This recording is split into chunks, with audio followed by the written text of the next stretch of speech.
விடுமுறை என்றும் வழக்கம் போலவே பரபரப்பாக இயங்கிக் கொண்டிருந்தது நியூயார்க்கின் அந்த சாலை.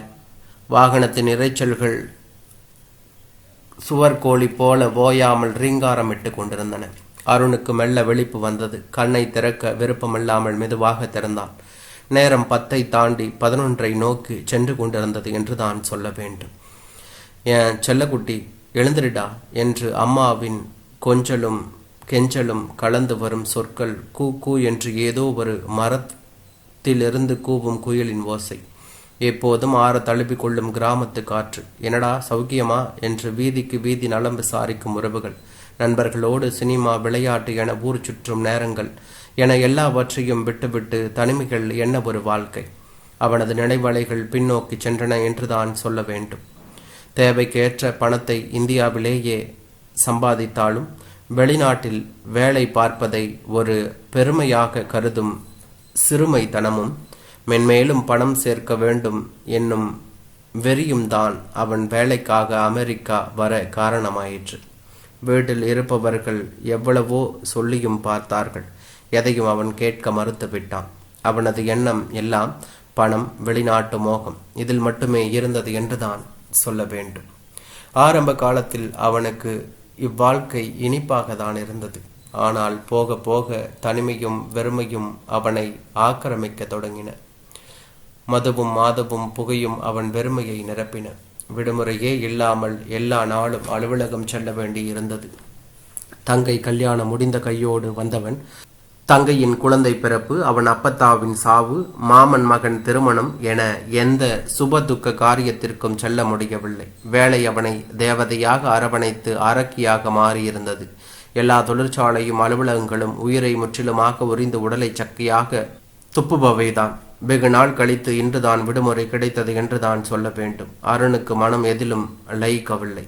யாருக்காக இப்படி எல்லாவற்றையும் இழந்து தனக்கே பிடிக்காமல் ஒரு வாழ்க்கையை வாழ்கிறோம் என்று தன்னைத்தானே கேட்டுக்கொண்டான் என்று தான் சொல்ல வேண்டும்.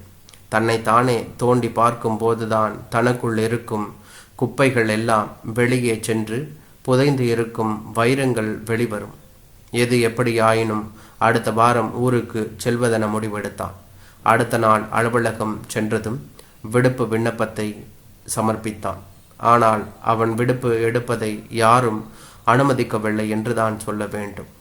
எதையும் பொருட்படுத்தாமல் ஊருக்கு புறப்பட்டு வந்து விட்டான். திடீரென்ற அவன் வருகை அவன் குடும்பத்தினருக்கு ஆச்சரியம் கலந்த மகிழ்ச்சியை அளித்தது என்றுதான் சொல்ல வேண்டும். எவ்வளவு நாள்டா இருப்ப என்ற அம்மாவின் அவசர கேள்வியில் சேயை பிரிந்த தாயின் தவிப்பு தென்பட்டது என்றுதான் சொல்ல வேண்டும். 2 வாரமா என்று புன்னகையுடன் பதிலளித்தான் என்றுதான் சொல்ல வேண்டும். அவன் ஊருக்கு வந்தது அவன் தங்கைக்கும் தெரிவிக்கப்பட்டது. தன் 2 வயது மகனோடு அவளும் ஊருக்கு புறப்பட்டு வந்துவிட்டாள் என்றுதான் சொல்ல வேண்டும். அண்ணனுடன் எல்லா விசாரிப்புகளும் முடிந்தன. மாப்பிள்ளை வரலையா என்றான் அருண் என்றுதான் சொல்ல வேண்டும். வெள்ளிக்கிழமை சாயந்தரம் வரையினார் என்றாள் அவன் தங்கை கல்யாணி என்றுதான் சொல்ல வேண்டும். மாமா பாருடா என்று தன் மகனுக்கு புகைப்படத்தில் காட்டிய பழக்கிய உருவத்தை நேரடியாக அறிமுகப்படுத்தினாள் கல்யாணி. 2.5 வயது குழந்தை சிறிது தயக்கத்துடன் அவன் அருகில் சென்றது என்றுதான் சொல்ல வேண்டும். இந்த சந்தோஷத்தை எத்தனை கோடிகள் கொடுத்தாலும் வாங்கிவிட முடியாது என்பது அவனுக்கு புரிந்தது என்றுதான் சொல்ல வேண்டும். மாமனும் மருமகனும் கொஞ்சி குழாவுங்க, நான் அம்மா கிட்ட போய் வேலையை பார்க்கறேன் என்று புறப்பட்டாள் கல்யாணி என்றுதான் சொல்ல வேண்டும். டேய் இங்க பாரு, உனக்கு மாமா என்ன எல்லாம் வாங்கிட்டு வந்திருக்கேன்னு என அவனுக்கு வாங்கி வந்த விளையாட்டு சாமான்களை காண்பிக்க வியப்போடு பார்த்து கொண்டிருந்த அந்த குழந்தை, மாமா எனக்கு ஒரு முத்தாக்கூடு என்று தன் நன்றியை வெளிப்படுத்தியது என்றுதான் சொல்ல வேண்டும். அனைத்து சாமான்களையும் எடுத்து கொண்டு குழந்தை விளையாட புறப்பட்டான். எங்க ஆத்தா உசுறு போற நேரத்துல கூட உன்னதாண்டா கேட்டுக்கிட்டு இருந்தது. சொந்த பந்தத்தை விட்டுட்டு அப்படி என்ன வேலையோ என்னவோ, என் ஆத்தாளுக்காவது நான் இருந்தேன், எனக்கு யார் இருக்க போறாங்களோ என்ற தன் அப்பாவின் ஆதங்கத்தை கேட்டு பதில் சொல்ல முடியாதவனாய் அமர்ந்திருந்தான். இங்க பாருடா, காசு பணம் எல்லாம் நம்மளை சந்தோஷப்படுத்த தான். சந்தோஷத்தை தொலைச்சிட்டு பணத்தை தேடி என்ன பிரயோஜனம்?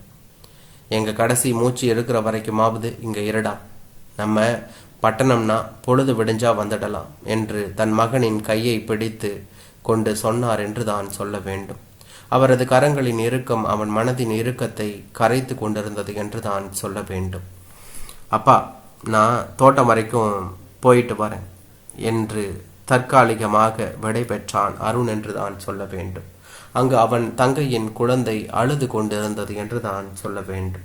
கல்யாணி அவனிடம், ஏண்டா செல்லம் அலற, எதையாவது தொலைச்சிட்டியா என்றாள் என்று தான் சொல்ல வேண்டும். இல்லைம்மா, அவன் என்னை அடிச்சிட்டான் என்று பக்கத்தில் இருந்த இன்னொரு குழந்தையை காண்பித்தது என்று தான் சொல்ல வேண்டும். இதை பார்த்து கொண்டிருந்த அருணுக்கு கண்கள் கலங்கின. அவன் அழும்போதெல்லாம் அவன் தாய் கற்பகம் அவனை அப்படிதான் கேட்பாள். இதுவரை பூட்டி வைத்திருந்த பாசமெல்லாம் அழுகையாக வெடித்தது. அருண் கதற தொடங்கினான் என்றுதான் சொல்ல வேண்டும். குழந்தை அவன் அருகில் வந்தது. மாமா, எதையாவது தொலைச்சிட்டியா என்று பரிவுடன் கேட்டது என்று தான் சொல்ல வேண்டும். இல்லைடா, தொலைச்சிட்டு இருப்பேன் என்று கூறிவிட்டு எழுந்து புறப்பட்டான். குழந்தை புரியாமல் விழித்தது என்று தான் சொல்ல வேண்டும். மனம் தீர்க்கமாய் யோசிக்க ஆரம்பித்தது.